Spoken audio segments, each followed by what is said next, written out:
जी बताइएगा, आवाज़ क्लियर सुनाई दे रही है और बोर्ड क्लियर नज़र आ रहा है आप लोगों को?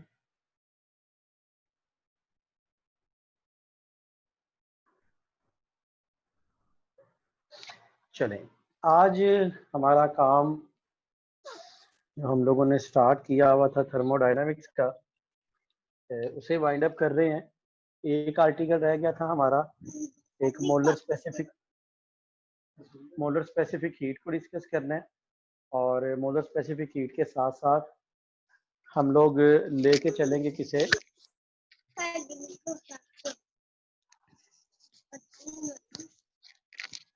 मोलर स्पेसिफिक हीट के साथ साथ हमारे पास जो आर्टिकल होगा that is about thermodynamic processes, इस पे बात करेंगे हम लोग इंशाल्लाह। ठीक है जी, चलें मोलर स्पेसिफिक हीट पे बात करते हैं।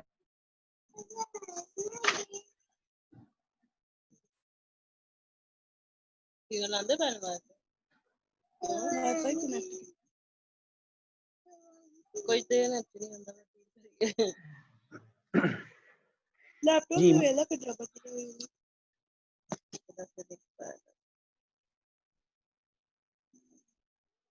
माइक ऑफ करो, ये जिसका भी माइक ऑन है।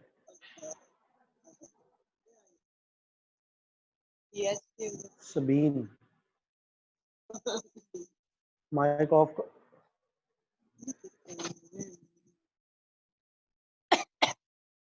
ये सबीन कौन है? माइक ऑफ करो अपना। चलो मुज़म्मिल साहब, आपको मेरी आवाज़ आ रही है?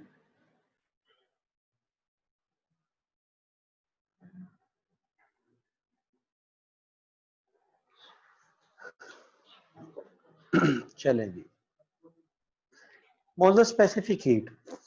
मोलर स्पेसिफिक हीट की जब हम लोग बात करते हैं तो हम कहते हैं जी amount of heat that is required to raise the temperature of 1 mole of substance to 1 Kelvin। अच्छा, जब हम लोग 1 मोल ऑफ सब्सटेंस की बात करते हैं, ठीक है, ये तो अमाउंट आ गई। कितना टेम्परेचर इंक्रीज करना है? थ्रू 1 केल्विन, यानी टेम्परेचर डिफरेंस कितना होना चाहिए? 1 केल्विन का। लेकिन हम लोग को पता है क्या भाई, हम लोग तो ये भी जानते हैं कि जो डिफरेंस इन टेम्परेचर केल्विन में और difference in temperature degree Celsius में, ये दोनों सेम हुआ करते हैं। यानी जितना डिग्री सेल्सियस में टेम्परेचर का डिफरेंस होता है उतना ही केल्विन में हुआ करता है। और फिर जो डेल्टा टी एफ है that is 1.8 delta T C, या delta T F equals to 1.8 delta T K. अब इसे हम लोग डिफाइन किस तरह कर सकते हैं? दो तीन तरीकों से इसे डिफाइन कर सकते हैं। Number one, amount of heat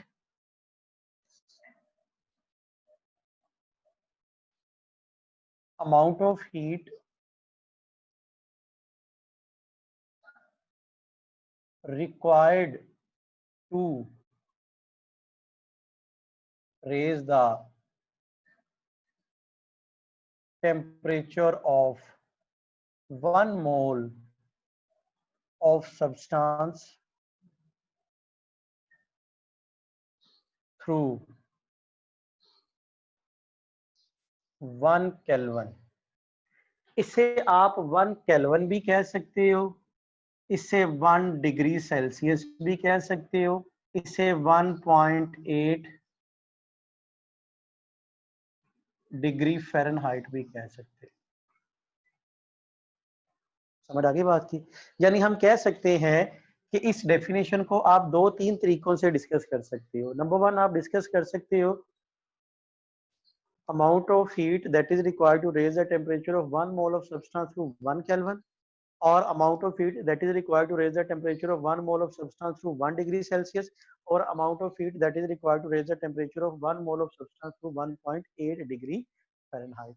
That is the molar specific heat। ठीक है। अच्छा, इसे जब हम लोग डिस्कस करते हैं ना, स्पेसिफिक हीट दैट इज ये होता है C Q over n delta T. अगर मैं कह दूं ना, इफ n equals to 1 mole and delta T equals to 1 kelvin, तो फिर C किसके बराबर होगा क्यूट, यानी स्पेसिफिक हीट असल में हीट ही है कब, जब क्या हो, नंबर ऑफ मोल 1 हो और टेम्परेचर में चेंज भी 1 केल्विन का है। यानी अगर मैं इसे इस तरह लिख दूं ना, Q इक्वल्स टू एन सी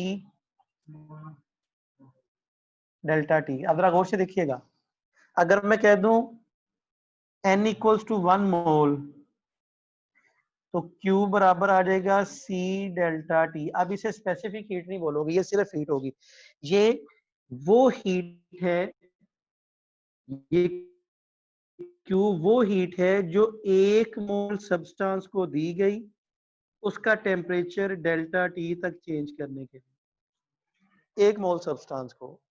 और अगर मैं इसे इस तरह कर दूं, if delta T equals to 1 kelvin, n तो पहली 1 है, तो फिर Q बराबर आ जाएगा C, यानी फिर क्या होगा, ये जो हीट है स्पेसिफिक हीट कहलाएगी कब, जब 1 मोल सब्सटेंस हो और टेम्परेचर 1 केल्विन तक चेंज किया, फिर इसे बोलोगे स्पेसिफिक हीट, अदरवाइज इसे जस्ट हीट बोलोगे।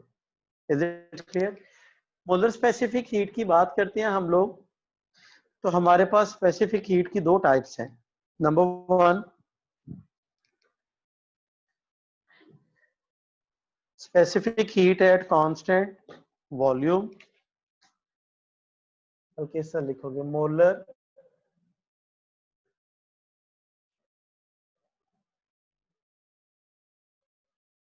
Eight constant pressure,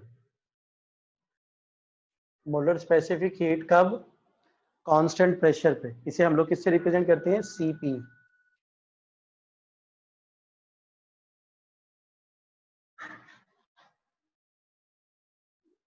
that is क्या आ जाएगा, Qp equals to Cp over delta T and Cp equals to Qp delta T, बल्कि इधर आएगा ऐसे Cp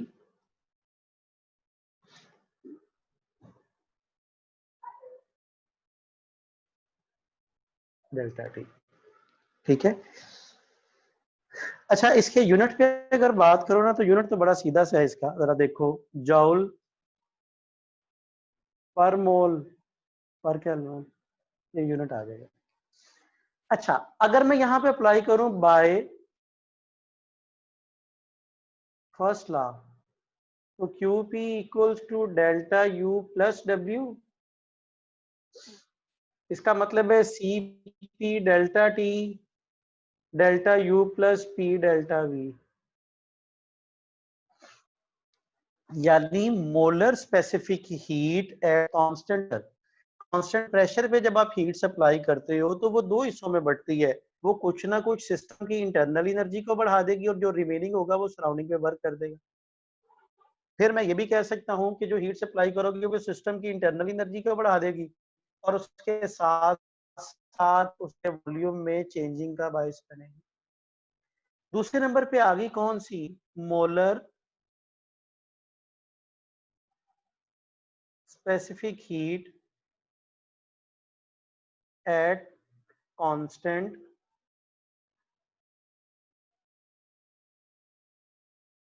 volume, CV,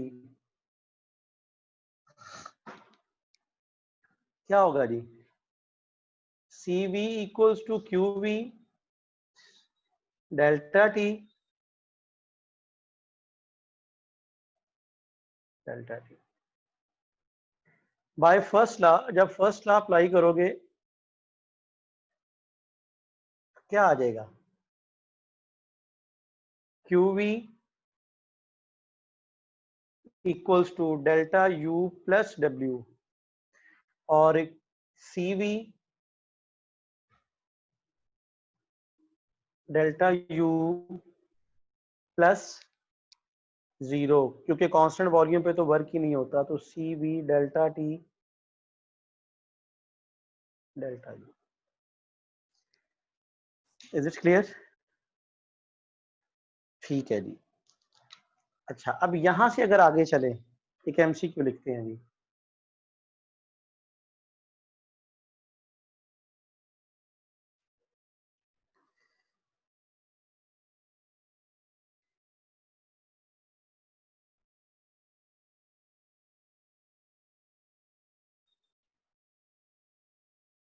one gas, बल्कि लिखोगे a gas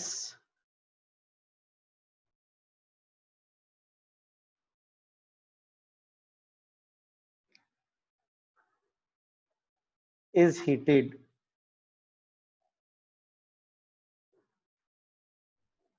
और किस तरह लिखोगे? मोलर स्पेसिफिक हीट, ज्यादा बेहतर होगा,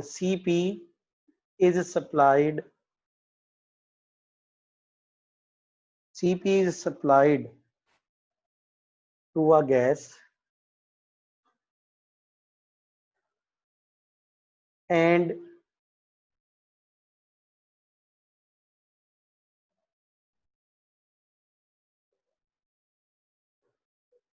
just 1 minute ji.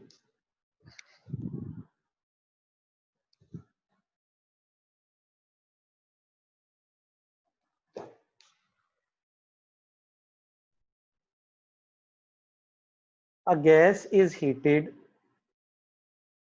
at constant pressure and another gas is heated at constant volume to the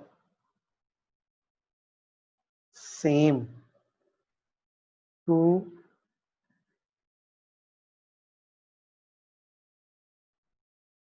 increase the temperature through 1 Kelvin. Which gas has greater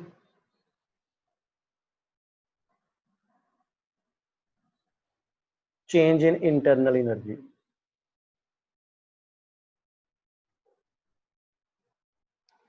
ji, question जरा देखिएगा। Question ये है कि दो gases हैं, एक गैस को कांस्टेंट प्रेशर पे हीटअप किया गया, दूसरी गैस को कांस्टेंट वॉल्यूम पे हीटअप किया गया 1 केल्विन टेम्परेचर बढ़ाने के लिए। बताएं किस गैस की इंटरनल एनर्जी में ज्यादा चेंज आएगा? जिसे कांस्टेंट वॉल्यूम पे हीट कर रही है। जी, कांस्टेंट वॉल्यूम पे क्यों, कैसे? क्योंकि उसमें वर्क तो होगा नहीं, सारी हीट जो है वो इंटरनल एनर्जी को चेंज करने में यूज हो जाएगी। दोनों केसेस में मुझे बताइएगा, कांस्टेंट प्रेशर में या कांस्टेंट वॉल्यूम में, दोनों केसेस में टेम्परेचर में चेंज कितना आया? 1 केल्विन। 1 केल्विन। और आप लोगों ने कल पढ़ा नहीं था कि इंटरनल एनर्जी तो डिपेंड ही टेम्परेचर पे करती है? कल याद है ना, मैंने एक लिखवाया था कि अगर टेम्परेचर में चेंज एक जैसा होगा तो इंटरनल एनर्जी में चेंज भी एक जैसा आएगा। याद है जी? बताइएगा मुझे, कल लिखवाया था ना आप लोगों को? जी सर। तो दोनों केसेस में टेम्परेचर में चेंज कितना आ रहा है? एक जैसा। कांस्टेंट प्रेशर पे भी टेम्परेचर में चेंज 1 केल्विन है, कांस्टेंट वॉल्यूम पे भी 1 केल्विन है। इसका मतलब है जैसे मर्जी कर लो, टेम्परेचर में चेंज एक जैसा आ रहा है। अगर टेम्परेचर में चेंज एक जैसा आएगा तो इंटरनल एनर्जी में चेंज भी एक जैसा होगा। तो इसका मतलब क्या होगा? दोनों गैसेस की इंटरनल एनर्जी में चेंज बिल्कुल एक जैसा आएगा। इसी चीज को अगर मैं यहाँ पे लेके चलूं तो ये डेल्टा यू इंटरनल एनर्जी में चेंज आया कांस्टेंट प्रेशर पे, ये डेल्टा यू इंटरनल एनर्जी में चेंज आया कांस्टेंट वॉल्यूम पे। क्या ये दोनों इंटरनल एनर्जी में चेंज सेम होगा या डिफरेंट होगा? जी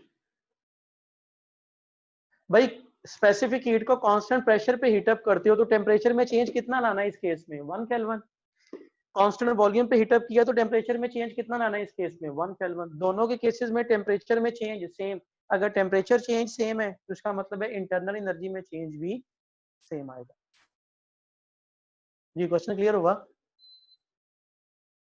बोलिएगा जरा, जी सर बताइएगा मुझे। क्लियर। इसका स्क्रीनशॉट ले लो, फिर आगे चलना। सर लेकिन वर्क भी तो होता है ना, वो वर्क फिर मतलब जो कहाँ भी से हो, होता है? ओए इंटरनल एनर्जी किस पे डिपेंड करती है? इंटरनल एनर्जी टेम्परेचर वर्क पे। पे तो डिपेंड नहीं करती, वो तो टेम्परेचर पे करती है। अगर टेम्परेचर में चेंज एक जैसा है तो इंटरनल एनर्जी में चेंज एक जैसा आएगा। अभी डिस्कस करता हूँ कि ये वर्क किस चीज को रिप्रेजेंट करता है। इसका स्क्रीनशॉट लो जरा।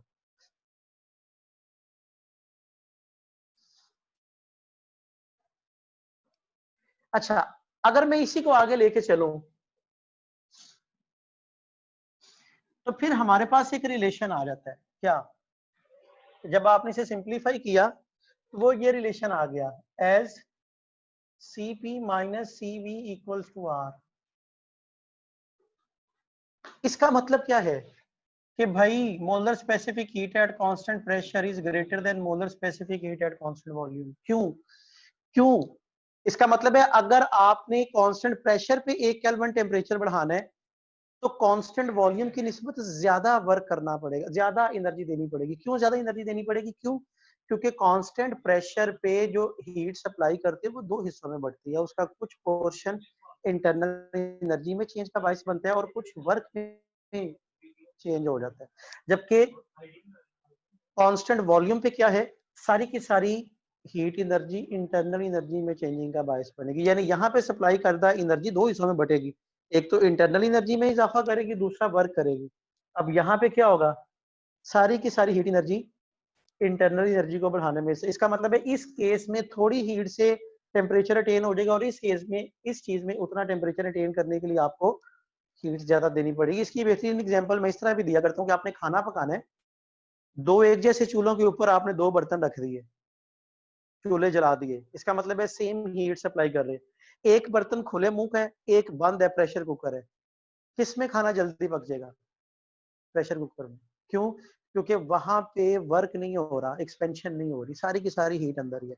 इसका मतलब है जितनी देर में वो प्रेशर कुकर में खाना बन गया, जितनी हीट उसने ली उतनी ही हीट आपने ओपन खुले मुंह वाले बर्तन में दी, उसमें खाना नहीं पका, उसमें मजीद हीट चाहिए, यानी सेम टेम्परेचर को अटेन करने के लिए। तो हम कह सकते हैं कि molar specific heat at constant pressure बड़ा होता है। क्यों? क्योंकि यहाँ पे एनर्जी दो हिस्सों में बढ़ती है, एक सिस्टम की इंटरनल एनर्जी में इजाफा होता है और दूसरा उसके साथ सराउंडिंग पे वर्क हुआ करता है। जबकि कांस्टेंट वॉल्यूम में सिर्फ सिंगल एक ही चीज में कन्वर्ट हो रही होती है, सारी की सारी इंटरनल एनर्जी बढ़ी होती है, लेकिन दोनों की इंटरनल एनर्जी में चेंज एक जैसा आएगा। क्यों एक जैसा चेंज आएगा? क्योंकि दोनों में टेम्परेचर एक जितना बढ़ना है। इसमें भी 1 केल्विन टेम्परेचर में इंक्रीज आना है, इसमें भी 1 केल्विन टेम्परेचर में इंक्रीज आना है। एंड और हमें ये भी पता है कि Cp और Cv इनकी जो रेशियो होती है वो हमेशा कांस्टेंट गैमा होती है। ये आप लोगों ने चैप्टर नंबर 8 में पढ़ा भी था, पॉलीटॉमिक, डायटोमिक एंड मोनोटॉमिक। अच्छा, जब हम लोग बात करते हैं डिफरेंट गैसेस पे, लाइक मोनोटॉमिक,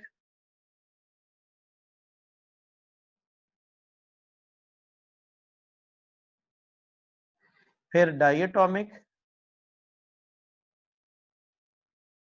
और फिर पॉलीटॉमिक, इनके लिए Cp और Cv की वैल्यूज क्या होती हैं? टेबल याद कर लोगे। ये Cp आ जाएगा,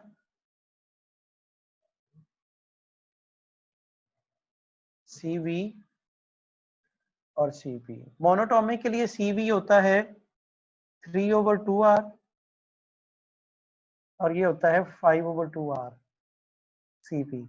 डायटोमिक के लिए 5/2R और ये होता है 7/2R। और पॉलीटॉमिक के लिए 7/2R and that is 4R। ये वैल्यूज याद होनी चाहिए, ठीक है।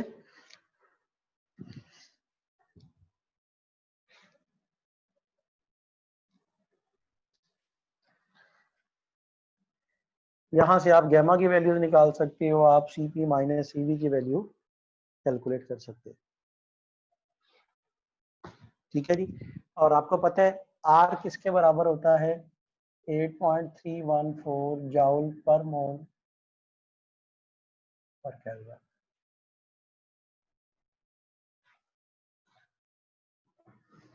Is it clear? ये था हमारे पास मोलर स्पेसिफिक हीट का आर्टिकल। नेक्स्ट हम लोग चल रहे हैं जी किस पे? थर्मोडायनामिक प्रोसेसेस पे। उस पे लेके चलता हूँ, आपको बारी बारी करवाता हूँ सारे, उन प्रोसेसेस में क्या कुछ आएगा। इसका स्क्रीनशॉट ले लो, रेज कर रहा हूँ मैं इसे।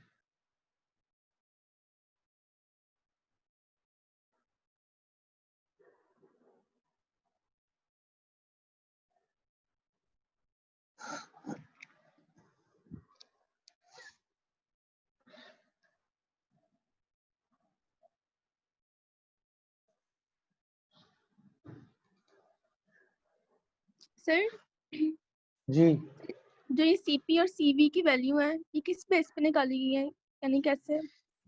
देखो, जब हम लोग बात करते हैं ना मोनोटॉमिक गैस पे, ये वैल्यूज याद रख लोगे आप लोग। जब मोनोटॉमिक केस में आप लोगों ने सॉल्व किया ना प्रेशर ऑफ गैस का टॉपिक, तो उसमें अगर आप देखो तो Cp याद रखिएगा। आप लोगों ने फार्मूला पढ़ा था ये एनर्जी, काइनेटिक एनर्जी का फार्मूला पढ़ा था किसके लिए?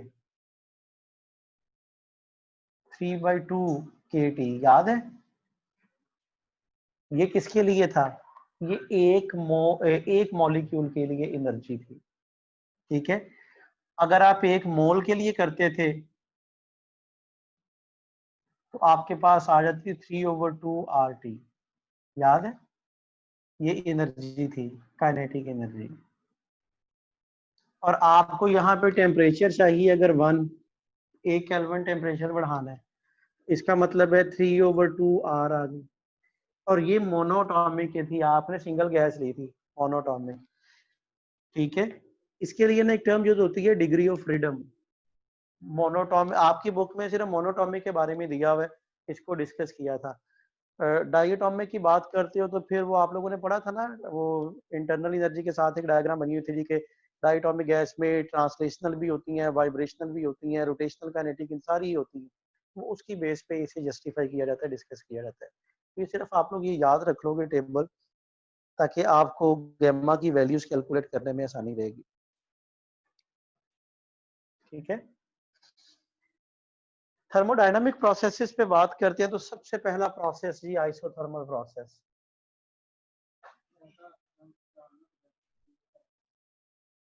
आइसोथर्मल प्रोसेस क्या होता है?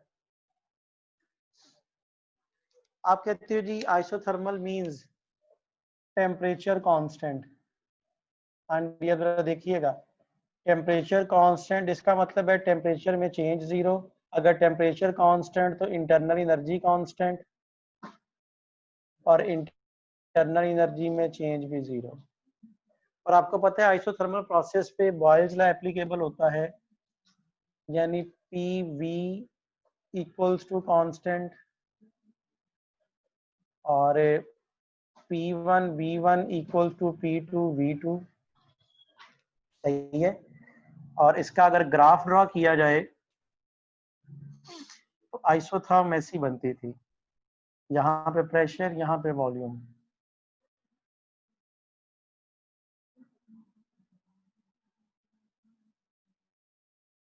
ऐसे। फर्स्ट लॉ अप्लाई करते हो आप लोग, Q equals to delta U plus W। तो इंटरनल एनर्जी में तो चेंज आने नहीं, तो Q इक्वल्स टू W आ जाएगा। जितनी भी एनर्जी दोगे वो सारी की सारी वर्क में इस्तेमाल हो जाएगी। ठीक है, और याद रखिएगा आइसोथर्मल जो होता है ना, ये स्लो प्रोसेस होता है।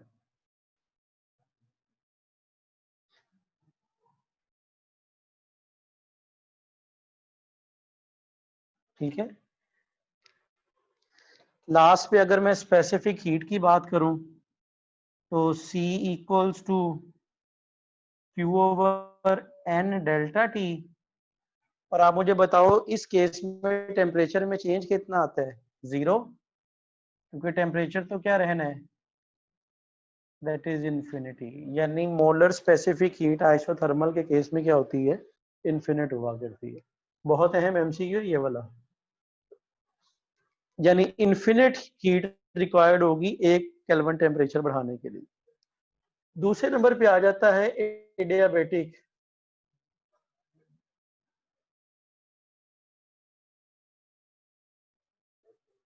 अब एडियाबेटिक प्रोसेस क्या होता है?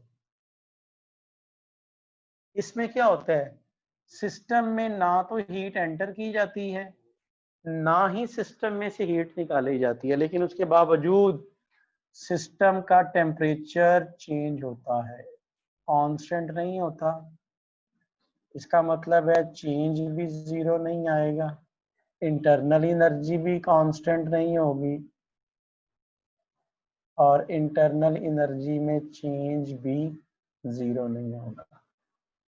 और आपको पता है एडियाबेटिक प्रोसेस में फिर बॉयल्स लॉ अप्लाई नहीं होता, बल्कि बॉयल्स लॉ अपनी एक मॉडिफाइड फॉर्म में आ जाता है, that is PV power gamma equals to constant. ठीक है, इसका ग्राफ अगर बनाया जाए तो ग्राफ आइसोथर्म की निस्बत ज्यादा स्टीपर बनता है। ये P, ये V। फर्स्ट लॉ अप्लाई करो तो एक्सपेंशन में 0 equals to delta U plus W और minus delta U equals to plus W। यानी अपनी इंटरनल एनर्जी को यूटिलाइज करता है वर्क करने के लिए। और कंप्रेशन में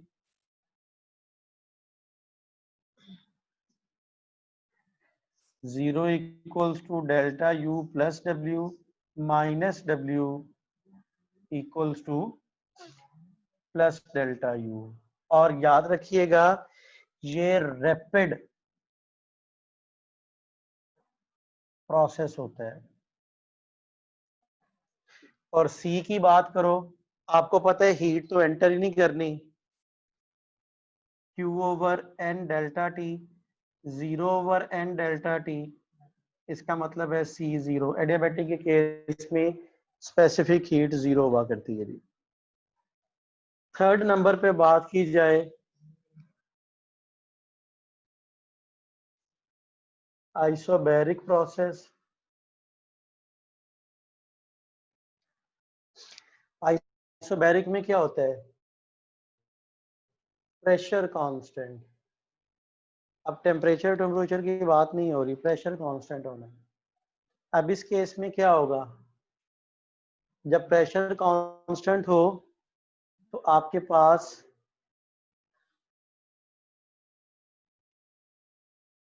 ये प्रोपोर्शनल हुआ करता है, चार्ल्स लॉ एप्लीकेबल होता है, यानी V over T equals to constant.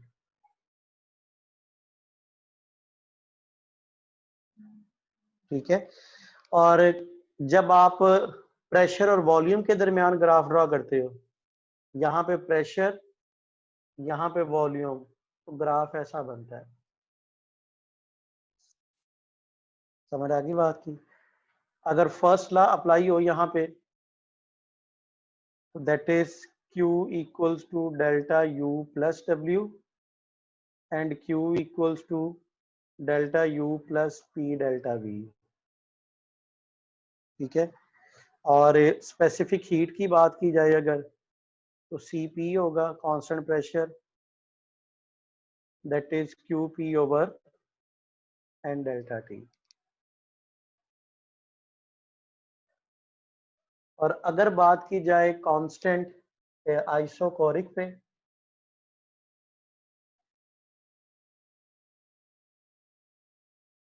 तो आइसोकोरिक क्या होता है जी, वॉल्यूम इक्वल्स टू कांस्टेंट। अगर वॉल्यूम कांस्टेंट होगा तो फिर प्रेशर और टेम्परेचर डायरेक्टली प्रोपोर्शनल हो गया। ठीक है, जब आप ग्राफ ड्रॉ करते हो यानी फिर P/T इक्वल्स टू कांस्टेंट। जब आप ग्राफ ड्रॉ करोगे प्रेशर और वॉल्यूम के दरमियान, अब वॉल्यूम चूंकि कांस्टेंट रहना है, वॉल्यूम ने चेंज ही नहीं होना, तो ग्राफ ऐसा बन जाएगा। तो फर्स्ट लॉ क्या आ जाएगा मेरे पास, Q equals to delta U plus W, delta U plus P delta V। अच्छा, जब वॉल्यूम कांस्टेंट है ना तो डेल्टा V 0 होगा, तो इसका मतलब है वर्क तो होना नहीं, सारी की सारी एनर्जी इंटरनल एनर्जी को बढ़ाने में इस्तेमाल हो जाएगी। और स्पेसिफिक हीट की बात करो तो CV equals to QV and delta T। These are the thermodynamic processes. अब यहाँ पे आप लोगों ने दो तीन चीजें देखनी है। एक तो मैं आपसे कहूं कि बताएं सबसे ज्यादा वर्क किसमें होगा। तो देखो ग्राफ का एरिया हमें वर्क के बारे में बताते हैं। भाई इस आइसोथर्मल का तो एरिया ये बनेगा, एरिया ये वाला, एडियाबैटिक का ये बनेगा,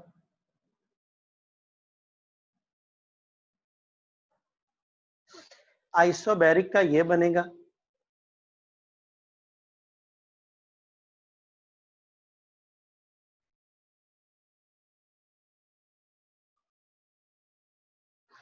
आइसोकोरिक का तो है ही नहीं। सबसे बड़ा एरिया किसका है, आइसोबैरिक का।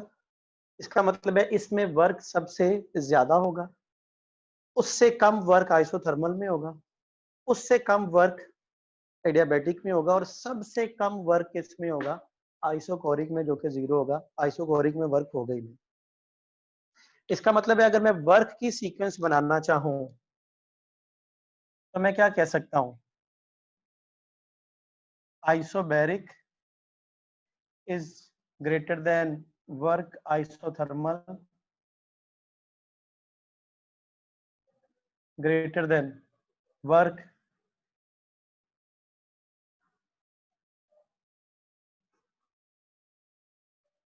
adiabatic greater than work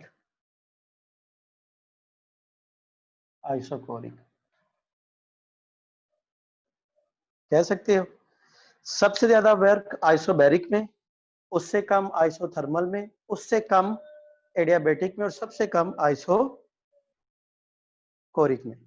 और इसी तरह अगर मैं स्पेसिफिक हीट की बात करूं तो आइसोथर्मल में तो स्पेसिफिक हीट क्या चाहिए, इन्फिनिट। इन दोनों में से सबसे ज्यादा कौन सी होती है, सीपी बड़ी होती है, सीवी बड़ी होती है, तो सीपी बड़ी होती है। तो फिर मैं क्या कह सकता हूं, specific heat isothermal is greater then CP is greater than CV is greater than C adiabatic. Clear हो गया जी। तो ये दो MCQs अहम है, और ये पूरा टेबल इसी तरह स्क्रीनशॉट ले लो, अहम है थर्मोडायनामिक प्रोसेसेस के हवाले से। यहाँ तक पहुंच के आपका थर्मोडायनामिक्स का यूनिट कंप्लीट हुआ, और इस थर्मोडायनामिक के यूनिट के कंप्लीट होने के साथ ही आपकी फर्स्ट ईयर भी कंप्लीट होगी जी। ठीक है, अब कल लेक्चर पढ़ेंगे हम लोग एक इसका सेकेंड ईयर का। परसों संडे को एक तो आपको ऑसिलेशन के यूनिट की डिस्कशन करवाऊंगा, और जिस तरह लास्ट संडे हम लोगों ने 2 घंटे की क्लास रखी थी, इस संडे भी हम इंशाल्लाह 2 घंटे की क्लास रखेंगे, जिसमें एक तो आपके टेस्ट की डिस्कशन हो जाएगी और दूसरा आपका सेकेंड ईयर का एक लेक्चर बढ़ा दूंगा मजीद साहब। ठीक है जी, तो ये काम था जी आज आपका। फर्स्ट ईयर कंप्लीट हो गई है। अब आप लोगों के पास टाइम है कि आप अच्छी तरह पूरी फर्स्ट ईयर को रिवाइज कर सको। ठीक है, बाकी इंशाल्लाह हम लोग कल देखेंगे। यहाँ तक कोई क्वेश्चन है तो पूछ सकते हैं। सर ये जो एडियाबेटिक प्रोसेस में गैमा है, ये गैमा CP ओवर CV वाला ही है? हाँ जी, ये गैमा वही होता है। और अच्छा, सर यहाँ ये पे जो हाँ हाँ ये जो जी एक्सपेंशन है पूछो। इसे हम जाउल थॉमसन इफेक्ट कह सकते हैं एडियाबेटिक प्रोसेस में हाँ एक्सपेंशन? कह सकते हो, क्योंकि सडन एक्सपेंशन हमेशा कूलिंग का बायस बनती है और ये चूंकि रैपिड होता है इसलिए आप कह सकते हो इसे।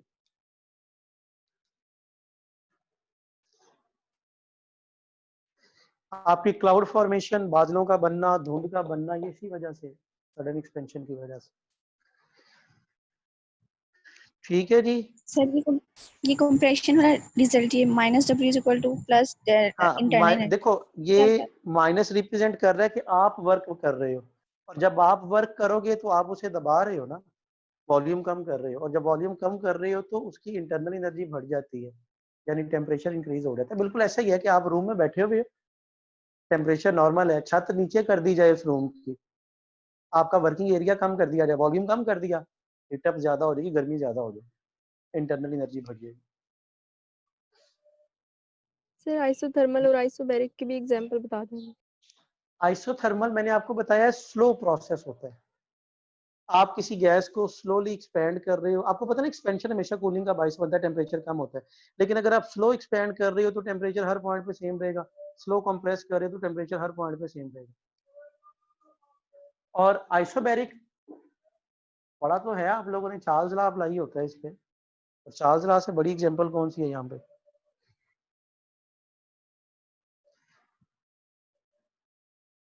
क्लियर हो गया जी? सर कोई प्रैक्टिकल एग्जांपल बता देना आइसोबैरिक की। आइसोबैरिक जहाँ पे आपने प्रेशर क्या रखना है कांस्टेंट, क्या हो सकता है? एटमॉस्फेयर।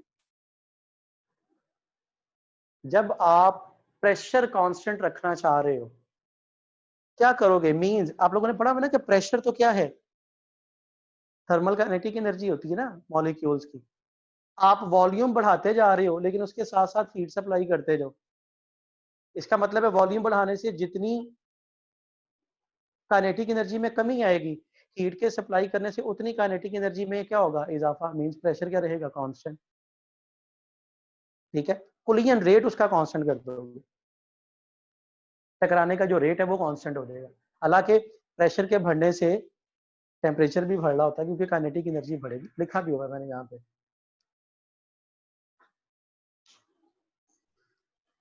आप एक सिलेंडर पे आपने रखा हुआ है, वो चार्ल्स लॉ पढ़ते थे ना कि सिलेंडर रखा हुआ है आपने ऊपर, किसी पिस्टन के ऊपर आपने सिलेंडर रखा, उसे हीट अप कर रहे हो, जितना टेम्परेचर ज्यादा दोगे उतना क्या होगा? वॉल्यूम ज्यादा एक्सपेंड होगा, टेम्परेचर कम दोगे वॉल्यूम एक्सपेंशन उतनी कम आ रही हो।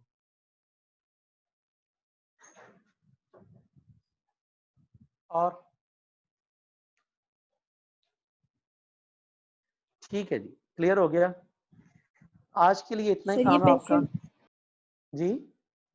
प्रेशर कांस्टेंट में हमने P 0 क्यों नहीं कर दिया? आपको किसने कहा कि P 0 करना है? प्रेशर कांस्टेंट रखा है, और कांस्टेंट का मतलब ये नहीं होता कि नॉन जीरो हो जाएगा, नॉन जीरो वैल्यू होती है जो चेंज ना हो रही हो। और ऐसा मुमकिन ही नहीं है कि आप कहते हो कि आपने कहीं गैस फिल की है उसका प्रेशर ही नहीं है, प्रेशर होता है, हमेशा होता है, चाहे वो बहुत कम क्यों ना हो, लेकिन जीरो बिल्कुल भी नहीं होता। अगर जीरो हो गया प्रेशर इसका मतलब है वहां पे गैस ही नहीं है, और अगर गैस नहीं है तो इसका मतलब है आप वैक्यूम पे बात कर रहे हो, तो वैक्यूम में तो फिर आप इन लॉज को डिस्कस नहीं कर सकते, ऐसा मुमकिन ही नहीं होता। कोई भी चीज एग्जिस्ट करती है, अब देखो ना हमारे ऊपर एयर प्रेशर अप्लाई करती है, लेकिन हम बहुत कम होता है प्रेशर, लेकिन हम ये नहीं कहते कि ये जीरो है, कम है लेकिन है जरूर। प्रेशर जहां पे नहीं होगा इसका मतलब है वहां पे गैस ही नहीं है, और अगर गैस ही नहीं है तो इसका मतलब क्या होगा? आप तो वैक्यूम में चले गए ना, और अगर वैक्यूम में चले गए तो फिर आप इन्हें डिस्कस ही नहीं कर सकते। ठीक है,